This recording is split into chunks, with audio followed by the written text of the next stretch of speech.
Бірде ағайын болып келетін кісімен сапарлас болдым. Мінгеніміз жеңіл көлік, рөлде өзі, жолы ұзақ, бір күнде сапар болатын. Бұл кісі бірнеше жылдан бері пәтерші ұстайды екен. Жол қысқарсын деп әңгіме сұраймын. Сонда осы кәсіп туралы біраз жайтты әңгімелеп еді. Көп жұрт осыларға рахат, квартираны салып тастады. Енді соның қызығын көруде. Ақша деген сауылдап өзі келіп жатыр. Жұмыс істемесе де болады деп ойлайды.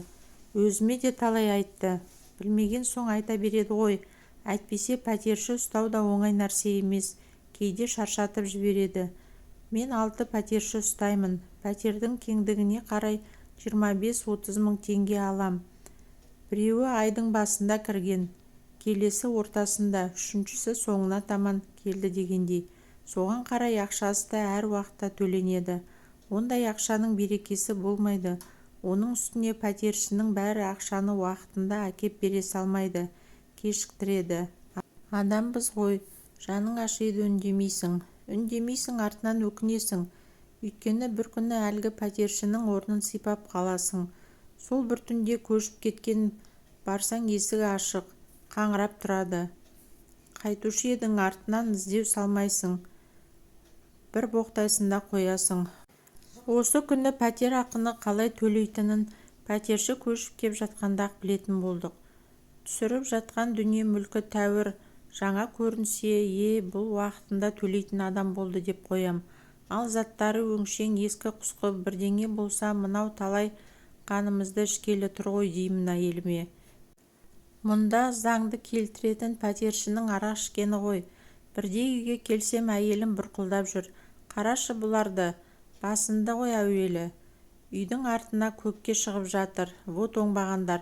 Барып қарасам рас, 2 пәтершім семьясымен көк майсаға көрпелерін төсеп, дастарханды жайып тастағаннан шейін. Мені көріп, аға келіңіз, отырыңыз деп қояды. Өй айналайын, мыналарың не?